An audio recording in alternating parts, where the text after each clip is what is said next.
여러분 안녕하십니까? 채널 K 뉴스입니다. 뉴욕 총영사관 한국교육원이 기자간담회를 열고 2015년도 주요 업무 계획을 발표했습니다. 인성교육의 중요성을 강조하며 재외동포를 위한 한국 역사 교육의 강화, 한국어 교원, 양성 지원 등의 계획을 밝혔습니다. 박민기 기자가 보도합니다. 뉴욕 총영사관 한국교육원이 2015년도 업무계획 발표를 위한 기자간담회를 열었습니다. 오늘 오후 플러싱 금강산 연회장에서 진행된 기자회견에는 박희동 뉴욕 한국교육원장과 김미숙 행정원, 유현종 행정원이 참석해 올해 주요 업무계획을 발표했습니다. 인성교육을 강조한 뉴욕 한국교육원은 2015년도 주요 업무계획의 비전으로 나누는 정체성 교육, 배려하는 행복교육을 제시했습니다. 박희동 교육원장은 지금까지 예산과 물리적 거리 등의 요인으로 원활한 소통을 하지 못했던 피츠버그, 시라큐스 등의 관내 원격지 소재의 한국 학교를 직접 방문해 학교 경영 컨설팅을 실시하겠다고 말했습니다. 또한 정체성은 자신의 뿌리 찾기에서 시작된다며 현재 부족한 한국어 교사 수를 보충해 미국 정규학교에서의 한국어 과목 채택 추진을 확산하겠다고 전했습니다.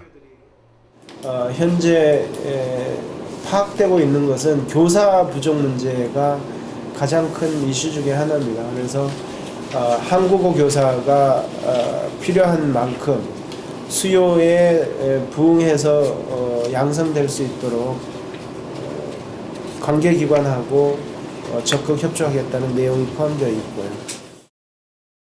뉴욕 한국교육원은 지역 내 교육 지도자들과도 2015년도 주요 업무 계획을 주제로 지속적으로 소통하는 자리를 만들어 뉴욕의 재외동포 교육을 통해 미주 지역 교육을 선도하겠다는 포부를 밝혔습니다. 채널 K 뉴스 박민기입니다. 에지워러의 아발론 아파트에서 처음 불을 일으킨 배관 수리공 2명에게는 실수에 의한 사고로 형사 혐의가 적용되지 않았습니다. 하지만 이들 모두가 무면허라는 사실이 밝혀져 충격을 주고 있습니다. 윌리엄 스키드모어 에지워러 경찰국장은 어제 아파트 측이 고용한 수리공 2명이 면허가 없는 것으로 확인했다고 밝혔습니다. 당시 이들은 아파트 1층에서 누수 배관을 수리하기 위해 용접기를 사용하던 중 불을 냈습니다.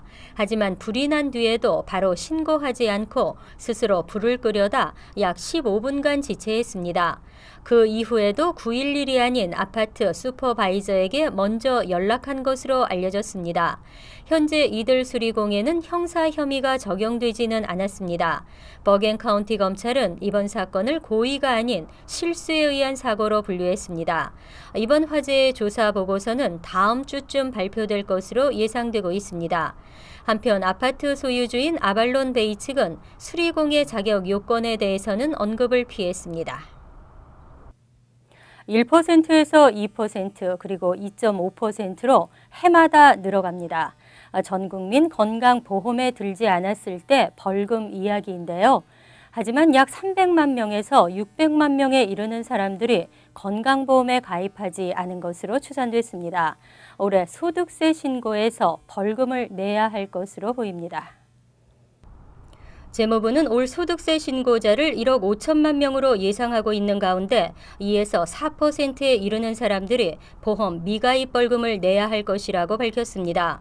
다만 소득세 신고자의 10에서 20%에 이르는 1,500에서 2천만 명은 체류신분 등으로 건강보험 가입 의무에서 면제될 전망입니다. 따라서 올 소득세 신고에서 어떤 식으로든 건강보험개혁법의 규정이 반영되는 사람은 최대 29%에 이를 것으로 분석되고 있습니다.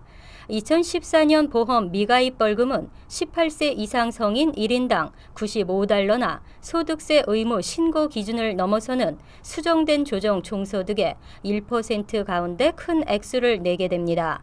하지만 2015년의 보험 미가입 벌금은 1인당 325달러나 조정 총소득의 2% 중 큰 금액, 2016년은 1인당 695달러나 조정 총소득의 2.5% 중 큰 금액으로 갈수록 높아집니다. 때문에 미리 가입할 것이 당부되고 있는데 올 공개 가입 기간은 2월 15일까지 진행됩니다. 2016 회계년도 예산안이 법적 상한선보다 7%가량 높게 편성될 것으로 보입니다. 자동 예산 삭감 시퀘스트를 겨냥한 오바마 대통령의 꼼수로 볼 수 있는데요. 양당 간의 논쟁이 격화될 것으로 보입니다. 시퀘스터는 미국의 재정적자 문제를 해결하기 위해 오는 2021년까지 1조 2천억 달러의 연방정부 지출을 줄이는 내용입니다. 내년 회계년도부터 처음으로 적용될 예정이지만 오바마 대통령은 이 시퀘스터의 반대 입장을 보이고 있습니다. 예산을 삭감하면 회복 단계에 들어간 경제에 악영향을 미친다는 이유입니다. 이에 백악관 관리들은 오바마 대통령이 내년도 예산안을 상한선보다 740억 달러, 약 7% 많은 1조 910억 달러 수준으로 편성할 것이라고 밝혔습니다.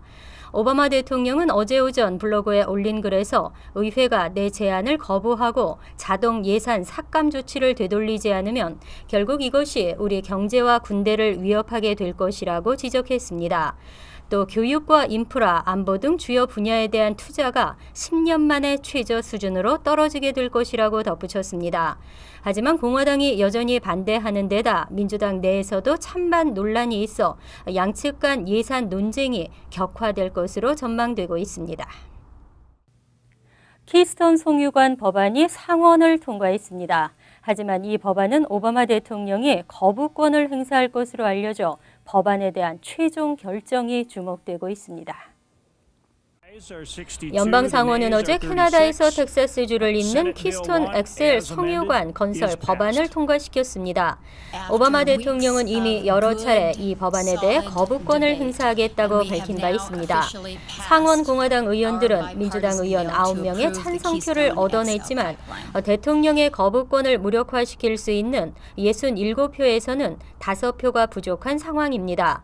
연방 하원은 이미 지난 9월 찬성 266표, 반대 153표로 건설 법안을 통과시켰습니다.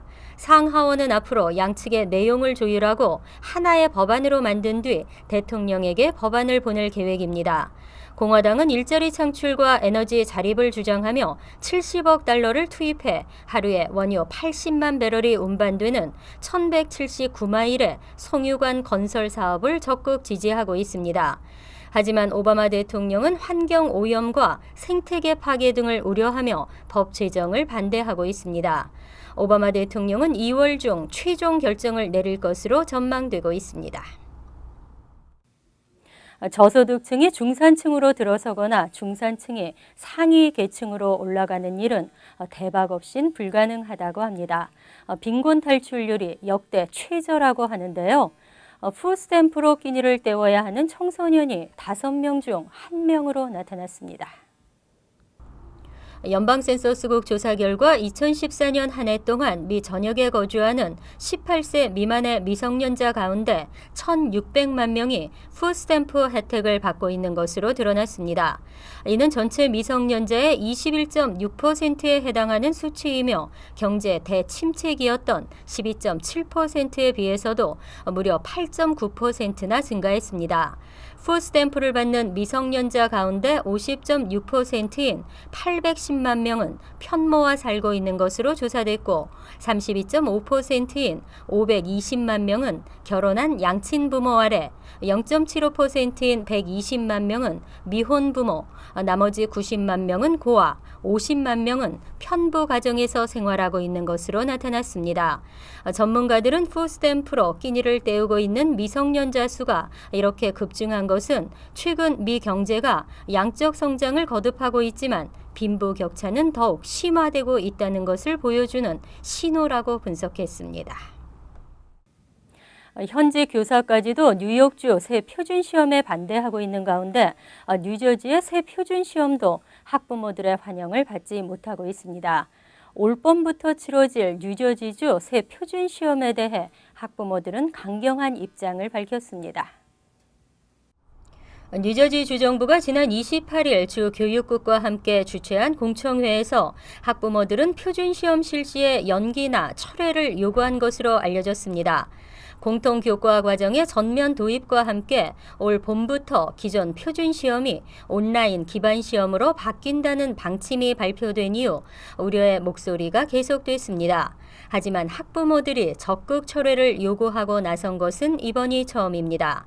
컴퓨터로 시험을 치르게 되는 새 표준시험에는 주관식 문항과 에세이 등이 다수 포함되면서 초기 이민자 가정이나 유학생들에게는 더 큰 장벽으로 다가오고 있습니다. 영어를 모국어로 하지 않는 학생들은 문제 자체를 이해하기 어려운 데다 시험 시간 내에 문제를 모두 풀기도 버겁다는 지적이 나오고 있습니다. 이에 대해 데이빗 헤르페 주 교육국장은 시험의 유용성 등을 재점검하고 2번 더 공청회를 개최해 참석자들의 의견을 수렴하겠다고 밝혔습니다.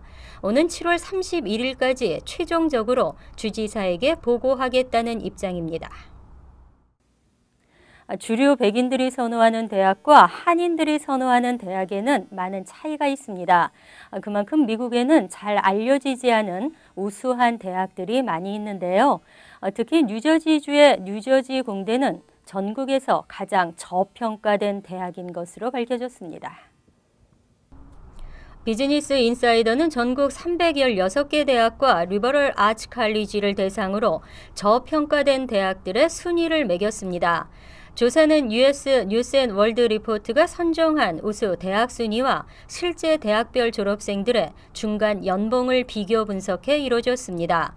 1위를 차지한 뉴저지 공대의 경우 졸업생들의 직장생활 중간 연봉이 98,000달러, 졸업 전 취업률 56%로 전국 평균보다 26%나 높았습니다. 2위는 과학 분야와 엔지니어링 프로그램으로 유명한 매사추세츠 주립대 로웰 캠퍼스, 3위는 플로리다 인스티튜트 오브 테크놀로지, 4위 휴스턴대, 5위 미조리 공과대학 순이었습니다. 한편 50위 안에 든 뉴욕 뉴저지 일원의 대학으로는 롱아일랜드의 호프 스트라대 6위, 맨해튼의 페이스대 16위, 뉴저지주 러커스대 뉴 브론스윅 캠퍼스 19위, 뉴저지주 스티븐 공대 22위, 롱아일랜드의 뉴욕 주립대 스토니브룩 캠퍼스 34위 등으로 조사됐습니다. 오는 2월 1일 열리게 될 국민 스포츠 슈퍼볼을 앞두고 애리조나주에 비상이 걸렸습니다. 벌써 7명의 감염자가 발생했고 1000여 명이 홍역 바이러스에 노출됐을 가능성이 제기됐습니다. 애리조나주에 홍역이 확산되고 있습니다. 애리조나주 정부는 진원지가 캘리포니아주 디즈니랜드로 파악된 홍역으로 29일까지 감염자가 7명이라고 밝혔습니다. 또 1000여 명 이상이 병균에 노출됐을 가능성이 있다고 발표했습니다. 더구나 전 미국에서 슈퍼볼이 다가오면서 전국적인 질병 확산이 우려되고 있습니다. 특히 감염된 7명 중 2명이 슈퍼볼이 열리는 경기장에 위치한 마리코파 카운티에서 발견됐습니다. 이에 주정부 보건당국은 병균에 노출된 것이 의심되는 주민들은 가능한 격리 상태로 있어주길 바란다고 밝혔습니다. 전염성이 강한 홍역 바이러스는 2시간 동안이나 공기 중에서 생존할 수 있습니다. 애리조나 보건서비스국의 월 험블 국장은 백신을 맞지 않고 홍역 병균에 노출된 주민은 반드시 21일 동안 격리돼 있어야 한다고 강조했습니다. 항상 여러분과 함께하는 채널 K 뉴스 여기서 마칩니다. 편안한 주말 되시기 바랍니다.